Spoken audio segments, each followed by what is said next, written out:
Quando o áudio é muito longo, a gente diz que ele é um podcast. Na verdade, um mini podcast. Seja muito bem-vindo ao Podfire. Ao Podfire.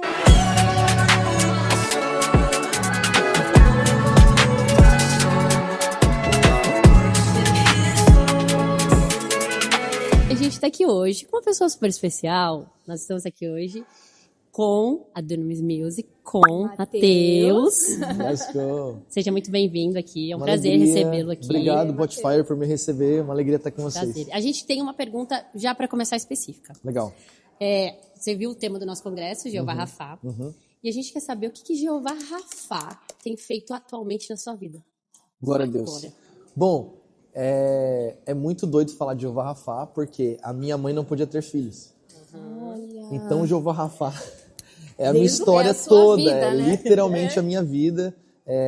Qual que é o contexto? A minha mãe, ela tem o útero atrofiado. Então, ela conta que o útero dela, de acordo com os exames, parece uma latinha amassada. E era o sonho da vida dela ter filhos. Então, ela fez os exames antes de casar e teve esse diagnóstico de que o útero dela era atrofiado, ela não poderia ter filhos. E ela fez uma oração e vários homens e mulheres de Deus impuseram as mãos sobre ela. E ela cria no milagre. Ela cria tanto que ela foi para a lua de mel, sem proteção nenhuma. Uma mulher de fé. Então, meu pai, é isso, vamos lá. Resumindo, minha mãe volta da lua de mel grávida já. Glória a Deus. E, obviamente, tinha um risco absurdo de perder o bebê, no caso eu. Mas Como foi... vemos, não perdeu, né? Exatamente. Foi até o final da gestação, parto normal. E, resumindo, eu tenho mais outros 2 irmãos. Então, sou mais velho de 3 irmãos. Então, não podemos Jeová Rafá é Deus presente na minha história com cura desde o início. Deus curou a minha mãe, Ele curou a minha mãe em inúmeros momentos, na minha gestação, na gestação dos meus irmãos. Eu diria que Deus que cura é a minha história. Está presente na minha vida. Glória a Deus por isso. Atualmente, você acha assim, que a geração que a gente vive, Tá. a gente sabe que o Senhor é aquele que cura tudo. Mas tem alguma coisa muito específica que você, como lida com bastante, com a parte bem jovem da nossa geração? Tá. Tem alguma coisa que você acha assim, nossa, isso é muito propício para Jesus curar agora? A nossa geração está sofrendo isso agora. Tá. Essa pergunta é muito boa. Eu penso que as enfermidades do corpo físico são as menos relevantes, eu diria, em compensação às doenças da alma.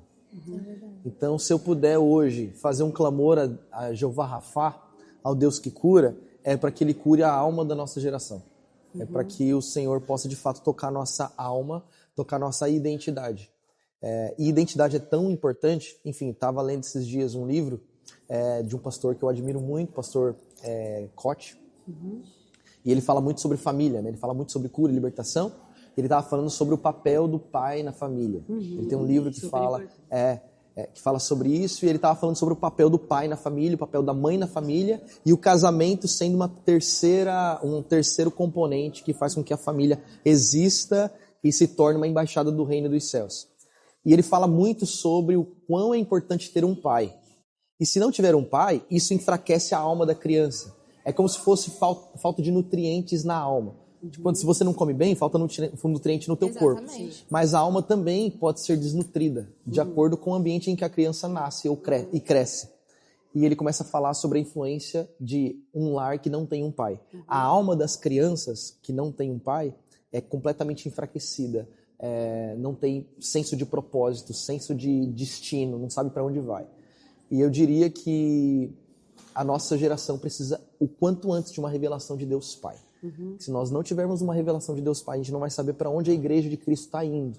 E nem para onde nós estamos indo, nem como indivíduo e nem como corpo de Cristo. Então a revelação de Deus Pai e de que nós somos filhos do Senhor é tão importante que o ministério de Jesus não começou antes da revelação.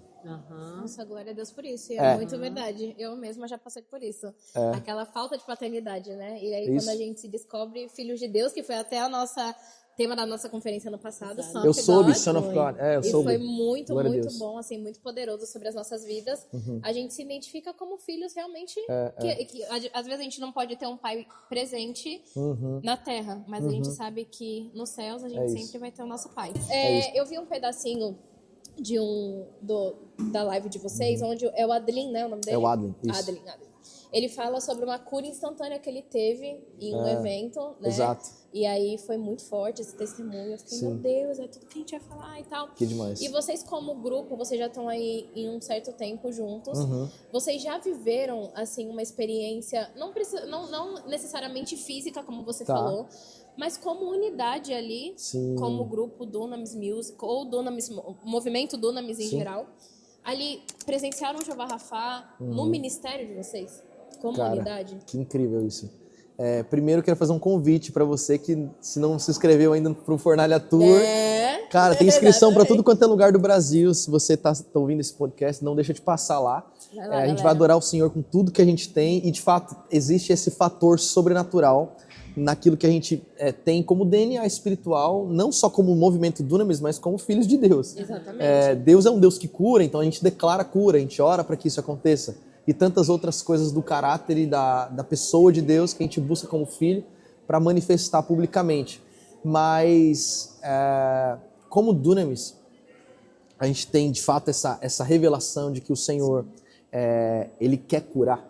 E a gente se arrisca aí muito. Tipo assim, a gente é meio tropa de elite, é meio maluco, sobe nos morros meio doido, assim. Que eu digo de impossibilidade mesmo, que a gente acredita que Deus vai se mover. Mas eu já vi inúmeras vezes pessoas que vão com talas, e tipo assim, gesso. Meu Deus. E isso me impacta muito, porque no meio das ministrações as pessoas começam a levantar os gessos. A gente fica olhando de cima do palco e a gente fala, cara, o reino de Deus está aqui. É engraçado, porque Jesus fazia isso, né? Ele curava as pessoas e ele dizia, é chegado o reino dos céus. Tipo assim, o reino chegou, olha aqui o sinal de que o reino está aqui. E quando ele expulsava um demônio, é chegado o reino dos céus. Então, um sinal sobrenatural é sinal de que o reino de Deus chegou. Sim. Então, quando a gente está ministrando, a gente sempre fica com uns olhares atentos no ambiente do tipo, o que Deus vai fazer? Então, uma expectativa para Deus se mover e a gente, sim, tem essa certeza de que o Senhor vai curar as pessoas. Então, eu tive inúmeras experiências da gente estar ministrando e do nada um gesso levanta e um grupo de pessoas ao redor daquela pessoa que foi curada começa a berrar muito. A gente, tipo, não tenho medo, tipo, cantando e tipo, o que tá rolando ali? E é muito legal, é porque louco. você vive aquilo ali em unidade, né? Em família mesmo. Exato. Vocês têm esse convívio, assim, de vocês contarem experiências um com o outro, de cura, assim, da vida de vocês? Porque eu acredito que nós, como família em unidade, dentro do nosso ministério, a gente fica mais forte quando a gente precisa se curar de alguma coisa em unidade, né? Sim, com certeza. certeza. E ali vocês vivem isso muito forte, né? Então deve ser muito legal. A gente tem uma brincadeira que a gente fica competindo testemunhas. Assim. Fica contando. É ótimo, é super ótimo, saudável. É super, imagina quando Jesus enviou os de 2 em 2, né, os 70. Quando eles voltavam, tipo assim, qual que era o testemunho mais forte? Eu penso nisso, eu fico brisando, pensando nisso.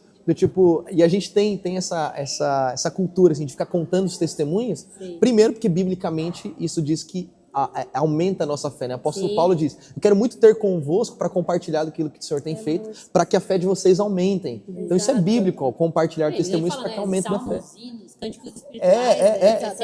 Existe isso. Então a gente tem essa cultura para nossa fé aumentar, mas também para a gente ficar sabendo daquilo que Deus está fazendo ao redor do Brasil. Então nós temos essa cultura que a gente chama de debriefing, né? Então a gente chega do... É um bom debriefing. Debriefing é um meio corporativo. Exatamente. Vamos lá. A gente vai para uma... Que nem a gente foi... Nós passamos em 5 países. Voltamos da América Latina, debriefing. Tipo, o que o Senhor fez em cada uma das noites. Vocês não sabem o que aconteceu. Galera, vocês não estão ligados. Junta aqui. E a gente, é isso aí. Junta a galera, aquela mesa grande, comida e testemunho. Testemunho. Cara, Deus está fazendo na América Latina. Isso. A gente viu desse mover. A gente viu assim, a gente começa a contar também os perrengues, né? Isso vai mostrando também, é como se vocês começassem a ver a nuvem, né? A 100%. nuvem está se movendo assim, olha, estão achando que ele vai fazer isso. Exatamente. Tipo assim, uma leitura, outro termo, né? Macro tendência espiritual. Meio corporativo. Meio corporativo, tá? É isso aí. Cara, você consegue fazer uma leitura de macro tendência espiritual? Tipo, para onde Deus está indo? Ó, Deus está curando os jovens e adolescentes. Então isso tem a ver com uma cura e restauração para a próxima geração. Sim, o Senhor está restaurando a próxima geração. O que isso quer dizer? Então, entendeu? Sim. Macro tendência espiritual. Você está entendendo o que Deus vai fazer daqui 10 anos, 20 anos? Sim. A gente está com os olhos lá. Glória a Deus por isso. Olha, Matheus, muito obrigada. A gente tá Uma alegria. Especial, já tá acabando e tudo tá bom, já vamos acabar, então muito obrigada. Foi realmente uma alegria, bênção. uma alegria. Pra quem não sabe, o Matheus acabou de ministrar, né? O Dunamis acabou de ministrar e foi assim, um derramado do Espírito Santo Glória a Deus. absurdo. Glória a Deus. Né? Fora Glória a Deus. assim, de tudo que a gente imaginou e além, né? Assim Amém. que o Senhor Jesus faz, ele faz isso, além do que a gente imagina. Glória a Deus. E é isso, gente, muito obrigada. Uma alegria, Matheus. obrigado, Potfire, uma E a alegria. gente espera que vocês voltem mais vezes Com certeza. pra nossa casa. Sejam Vai ser uma muito alegria, bem-vindos uma honra. sempre. E vocês acompanhem a gente aí, que amanhã nós temos Atos Atos 2. 2. Tchau, gente. Tchau. Muito obrigada. See you guys. Tchau.